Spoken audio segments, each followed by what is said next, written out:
जब कोनो बतिया में घूस मांगत लो, घर बनावत बहू, इंदिरा आवास में 10,000 देव तो बहू, चाहे कोनो काम में कहत लो जे 10,000 देव तो हम कराएब ना, तो जा जीरो पर आउट हो जा।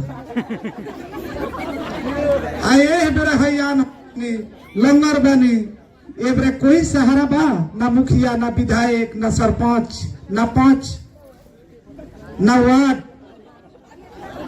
कोई नहीं खे। ए बेरा हो दे पलानी टूटा ही बा, खोता है माहे ढुकेला तो हम पार। रोटी बनावे के हमारा ढंग नहीं खे तो लोग सब निहोरा कह के बनवाई ले।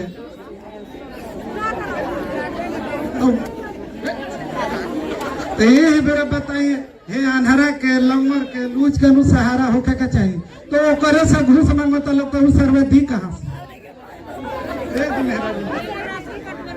सहारा होके के चाहिए, कुछ मदद करे के चाहिए। वो अनहरा ना कमाए जाए या ना घर बैठल खाए,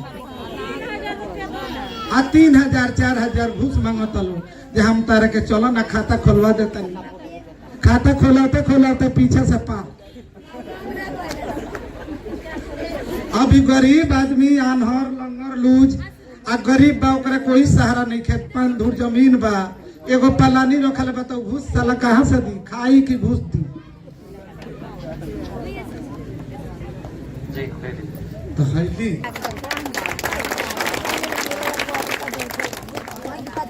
सबसे पहले तो आपने अपना समय निकाला है, आपके गांव के इस प्रांगण में हमको अपनी बात रखने का अवसर दिया है, उसके लिए आपका धन्यवाद करते हैं। देखिए, हमारा नाम है प्रशांत किशोर, हम नेता ना हैं, रउआ से वोट मांगे नहीं आई। बाबा अभी शुरू कैला हवन कि हमरा पेंशन 400 के बजाय 1,000 मिले के चाहिए। पीछे से माता जी बतैली है कि हमनी के तो जमीने घर नहीं खे, रउआ बतावत तानी कि रउआ राशन कार्ड नहीं खे मिलत। दूसरे सज्जन बता रहे हैं कि 3,000 रुपया राशन कार्ड खातिर लागता, इंदिरा आवास खातिर 10,000 से 40,000 रुपया घूस लागता। ये सब बात तो रउआ पहले से मालूम बा, हम रउआ के नया का बताई। हम अपन घर द्वार परिवार छोड़ के सैकड़ों दिन से पैदल काहे चलता। हमारा पैदल चले से राउर गरीबी तो ना दूर होई, राउर राशन कार्ड ना मिली, रउआ जमीन ना मिली, राउर पेंशन ना बढ़ी। हम बढ़ावे आइलो नहीं थी, हम रबड़ी बांटे नहीं की आई, मिठाई खिलावे नहीं की आई, झूठ बोले नहीं की आई। ये तो बोले खातिर पहले ही से 100 गो बढ़न जा, रउआ के 50 बरिस से झूठ बोल के वोट ले ताड़न, आ फिर बुर्बक बना के उजे छोड़ देता। तो हम रउआ से वोट मांगे नहीं की आई। हम पैदल काहे चलता नहीं? पैदल ऐसे चलता नहीं कि समाज जो है, जिसको पता है कि क्या परेशानी है, लेकिन फिर भी आप उसका इलाज नहीं कर रहे हैं। रउआ मालूम बा कि कितना भ्रष्टाचार बा, आपको मालूम है कि इधर रोजगार नहीं खे, लइकन के पढ़े के व्यवस्था नहीं खे, सड़क नहीं खे, नाली नहीं खे, गली नहीं खे, घर नहीं खे। लेकिन जहिया वोट होता वो दिन ही सब बात भुला जाता। वोट के दिन तो आदमी के इतने याद बा कि हमार जात का बा, चलो अपना जात वाला के वोट दिया। जे जात से बच जाता ओकरा के हिंदू मुसलमान भारत पाकिस्तान के नाम पर वोट लिया था। ए छोड़ो एमपी के, देखो मोदी जी के, देखो पाकिस्तान पुलवामा के, चलो सब लोग वोट दो। ये दोनों से बच जाता तो कहता कि जाए दी भैया, खराब होके चाहे अच्छा। और लालू जी के राज रहे, बड़ा अपराध रहे, अपराध वाला राज ना चाहिए। तो लालू जी के डर से जाके भाजपा के वोट दे देता। हमने के चौथा भाड़न जब मुसलमान भाई लोग, ये लोग कहता कि हमने के लइकन के खाए के मिलो, चाहे ना जी ही चाहे मरी, भाजपा ना जीते के चाहिए, चलो ही ललटेन के दबाव। तो हमने के काहे का इतना बात बतियावता नहीं जा, जब रवा सब जानता नहीं, अब वोटवा देता नहीं यही 4 चीज पर, तो सब नेतो जान गए बड़ा सब। क्या रे जनता ऐसे ही नरियाई, ऐसे ही लोग बोली हन जा, लेकिन वोटवा तो यही पर दिहन जा, जो हन जा कहाँ, तो सुधर सकेला। हम पैदल पैदल घरे घर जाता नहीं, काहे खाती वोट नहीं मांगत। रउआ के पूछे चलल बानी कि अगर रउआ आपन और आपन लड़का के चिंता ना करो तो कोनो नेता और लड़का के चिंता करी भाई? काहे करी? लालू जी के लड़का 10वां नहीं पास कैले तो लालू जी के चिंता बा ना भाई कि हमार लड़का मुख्यमंत्री बनो। और राउर लड़का 10वां पास कर दिल गई, BA क लेलस, MA क लेलस, चपरासियो नहीं खे बनत, बेरोजगार बैठल बा, रउआ ओकर चिंते नहीं खे।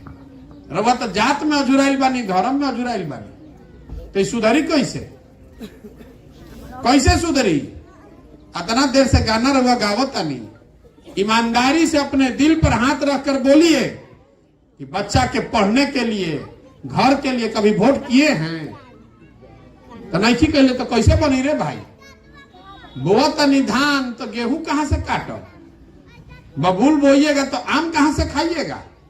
यह बतावे चलन बानी, गाना मत गाइए। और ये जनता को नेताओं ने भिखारी बना दिया है। रउओ आदत लाग गई बा, जे कुर्ता पैजामा पहन के लौक गई, ए भैया हमारा अनाज वाला कार्ड बनवा दी, ए भैया हमारा पेंशन बढ़वा दी। अरे आप भिखारी हैं।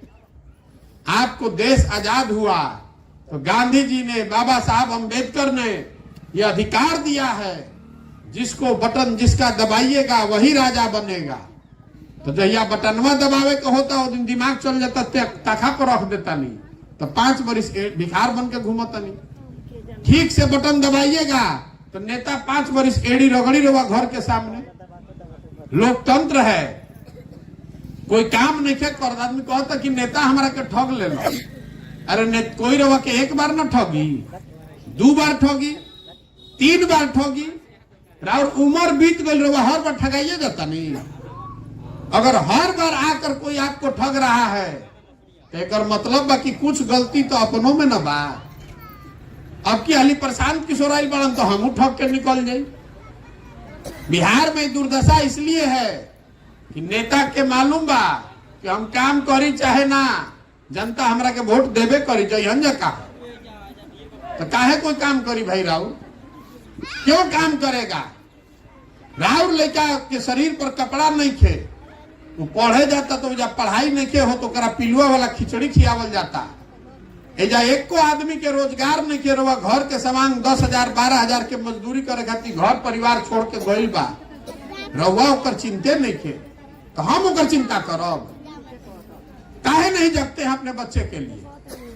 और नहीं जगिएगा तो लिख के रखी, जिस गरीबी बदहाली में आपका जिंदगी बीता है, इसी में आने वाले पीढ़ी का, आपके बच्चों का भी जिंदगी बदलेगा। कोई नहीं सुधार सकता है बिहार को। आदमी को हतन कि प्रशांत किशोर आइल बड़न तो सुधार दियन, बड़ा होशियार बड़न। अरे एगो प्रशांत किशोर आए 10 की 10 प्रशांत किशोर, ये नहीं सुधरने वाला। यहाँ का जनता सुधरने के लिए तैयार नहीं है। राउर लड़का आधा पेट खा के सुतत रहुआ, ओकर दर्द नहीं के समझ में आवत, तो हम राउर लड़का के चिंता करब? आदमी कहता भैया हम रउआ संगे बानी। अरे आप तो अपने बच्चे के साथ नहीं, हमारे साथ क्या रहिएगा? आपन लड़का के रउआ कपड़े नहीं किसी दे पावत, अपना लड़का के पढ़ा नहीं पावत, हमार मदद करब? हमारा लड़का तो भारत के सबसे बढ़िया स्कूल में पढ़ता, आपका लड़का नहीं पढ़ रहा है तो आपको चिंता है उसका? 5 किलो अनाज पर आप वोट बेच रहे हैं। 5 किलो अनाज मिले से राउर गरीबी दूर हो जाई? राउर एगो घर के मिल जाए जमीन तो से गरीबी राउर दूर हो जाई? रवा ही न कहे कि चाहिए कि वोट उसको देंगे जो हमारे बच्चे को पढ़ने का व्यवस्था करे, तब न गरीबी दूर होई। जब हमने के सवान के इधर रोजगार दिलाओ तब न गरीबी दूर होई, तब न गरीबी दूर होई। राउर सवान के इधर 15,000 20,000 के रोजगार मिल जाए तब रवा अनाज के का जरूरत बा? रवा जब 5 किलो अनाज पर अपन भविष्य बेचता नहीं तो सुधर सकेला भाई? यही से पैदल चलता नहीं, गांवे गांव जाके हाथ जोड़ता नहीं आदमी के। अरे भाई अपना नहीं तो अपने बच्चों का चेहरा देखिए। अपन आधा जिंदगी तरह और बीत गई। अगर नहीं सुधरिएगा तो आपके बच्चों को भी इसी गरीबी बदहाली में जीना पड़ेगा। ये बतावे आइल बानी, मीठा मीठा बोल के रवा से वोट नहीं मांगे आई। ये कड़वा आपको करेला का जूस पिलाने आए हैं। ये जतरा हमनी के बदहाली बा, इसके लिए आप और हम ही जिम्मेवार हैं। नेता के गाली देता नहीं, के नेता के चुन ले बा भाई? नेता के आदमी तमिलनाडु के चुन ले बा, हम ही आपने वोट देके जिताए हैं उसको, काहे देते हैं उसको वोट, काहे देते हैं चोर आदमी को वोट? भाई चोर को वोट दीजिएगा तो चोरी ना करी तो क्या करी? जब वोट देता नहीं चोर के तो वहां के ईमानदारी से काम करी भैया। तो जब यह वोटवा देते रही वो दिन न बुझाए के चाहत रहे, अब कहता नहीं कि घूस मांगता, तो वोटवा देते रहे तो देते रही तो काहे ना सुननी बात। सबको ये जा देख के हमने के मोदी जी के वोट देले बानी जा, वोट देले बानी जा तबे न प्रधानमंत्री बाड़न, अला मन राउर कुछ करे। आदमी कहता कि पाकिस्तान के नाम पर वोट है, छोड़ा एमपी के बाद पुलवामा हो गई, देश खातिर वोट देता नहीं। अरे आपन लड़का राउर खैया बिना मरता, अरे वो पुलवामा पर वोट दे तो राउर लड़का के दशा कैसे सुधरी? यह बतावे खातिर चलल बानी। समझ में आवे तो ठीक बा, ना समझ में आवे तो यही में भोगी, नहीं सुधर सकता है। हम अपन घर द्वार सब छोड़ के घर परिवार पैरे पैर 5000 किलोमीटर चलता नहीं, काहे खातिर? बिहार का आदमी घरे घर से जाके लड़का जैसे मजदूरी करता, 20 बरिस 22 बरिस के लड़का पीठ पर झोला बांध के जहां जाए जब बिहार के आदमी मजदूरी करता है। रवैया रहता नहीं बताई तो कोई पंजाब के आदमी आके मजदूरी करता है, जा गुजरात महाराष्ट्र का आदमी आके मजदूरी कर रहा है, यहाँ काहे नहीं कर रहा है? ओजा नहीं गरीबी, ओजा सरकार इतना व्यवस्था कर देले बा कि 10-15 हजार रुपया खातिर कोई के घर के आदमी के अपन घर परिवार छोड़ के नहीं जाए पड़त। तो बिहारों में होके के चाहिए ना भाई। देखनी रहुआ कोरोना भई, बिहार भर के लड़कन के मार के देश से निकाल दिया गई। लड़का 2-2 हजार किलोमीटर पैदल चल कर आया, और फिर भी बिहार का आदमी उसी आदमी को जाकर वोट दिया है। काहे दिए हैं वोट? और दिए हैं तो रोइए, फिर नहीं सुधरिएगा तो कैसे होगा भाई?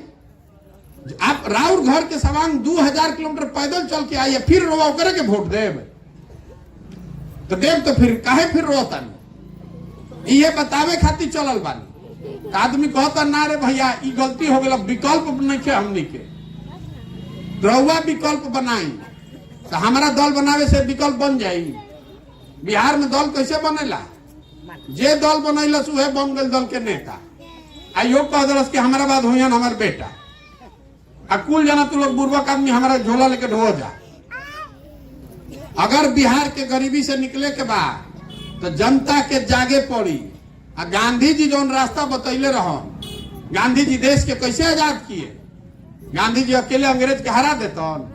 गांधी जी आगे आगे चले, पीछे से पूरा समाज खड़ा हुआ तब ना अंग्रेज भागा। तो आप खड़ा होइए, अब मिलकर विकल्प बनाइए, तब सुधरेगा। एक नाम का बा जन सुराज। सुराज मतलब सुंदर राज। केकर सुंदर राज? मोदी जी के कि लालू के कि प्रशांत किशोर के? किसी का नहीं। हमनी के तो सब आदमी ठगले बा। जनता का आपका राज होना चाहिए, वह बनावे खातिर निकलल बानी। बिहार के समाज के मदद से, आपके आशीर्वाद से ऐसे लोगों को लाना चाहते हैं जो समाज के ठगे मत, समाज के चोरी मत करो, रवा से घूस मत मांगो, और लड़का के रोजगार छीन के मत भागो, तब न सुधरी बिहार। खाली मुख्यमंत्री आप पाकिस्तान चाइना करब तो सुधरे वाला बात? तो समझ में आवे तो इस बात को अपनाइए, और नहीं समझ में आए तो जेकरा के वोट देता नहीं आंख बंद करके देत रही, पूछता नहीं काहे वोट देले रही? तो भैया गौवा में सब देत रहे तो हमू दे देनी। तो गौवा में सब जाके कुआं में गिरी तो वो गिर जाइब, गांव में सब जाके कुआं में गिरी तो वो गिर जाइब। जगिए, अपने बच्चों के लिए जगिए, और नहीं जगिएगा तो ये सुधरने वाला नहीं है। कोई नेता आएगा तो आपको ठग के आपका वोट लेकर चला जाएगा, आपका स्थिति नहीं सुधरने वाला है। पहला 50 वर्ष में भी ना सुधर, लगलो 50 वर्ष में ना सुधरे। बुझाए तो ठीक, और ना बुझाए तो ये बैठ के धूप में आग तापी, ना सुधरी। ये बतावे खातिर पैदल चलता नहीं, समझा रहल बानी घरे घर जाके। अगर ठीक बुझाए तो संकल्प लीजिए कि जात पर वोट नहीं करेंगे, धर्म पर वोट नहीं करेंगे, अपने बच्चों के पढ़ने के लिए वोट करेंगे, अपने बच्चों के रोजगार के लिए वोट करेंगे, अपने घर के लिए वोट करेंगे, खेती किसानी बढ़िया हो के एकरा खातिर वोट करो, तब तो सुधरी। ना तो चले दी जैसे चलता, बुझाता ना। अब एक ऐसे छोड़ देता नहीं, अब एक के सोची आ ठीक लागी तो चलब संगे, आ ना ठीक लागी तो जहाँ बानी उजर रही। हमरा उससे का दिक्कत बा? हमको कोई दिक्कत नहीं है। हमारा वोट लेकर और MP विधायक नहीं बने के, हम अपना से प्रयास करता नहीं। लेकिन प्रशांत किशोर ना सुधार दियन पूरा बिहार के। हर आदमी को खड़ा होना पड़ेगा कि हम अपने बच्चे के लिए खड़ा हो रहे हैं, गरीबी में नहीं जिएंगे, अपने बच्चे को मजदूर नहीं बनाएंगे, अपना बच्चा के पढ़ा के ओकरा के रोजगार मिलिए, हमारा घर मिलो, इज्जत से रही, तब वैसन वोट देव तो सुधरी, आ ना दे वोट वैसे तो सुधरी ना। हम मछली बांटे नहीं की आई, हम मछली मारे सिखावे आई बानी। अगर सीख ले तो जीवन में कभी भीख ना मांगे पड़ी, आ ना तो जौन नेता हो तो ओकरा से मांगी, आ मांग के खाई, या 5 बरिस ऐसे ढिमलाई। ठीक बा ना? अब छोड़ देता नहीं। यही जे बहुत बहुत धन्यवाद, आप आए हमारी बात सुने उसके।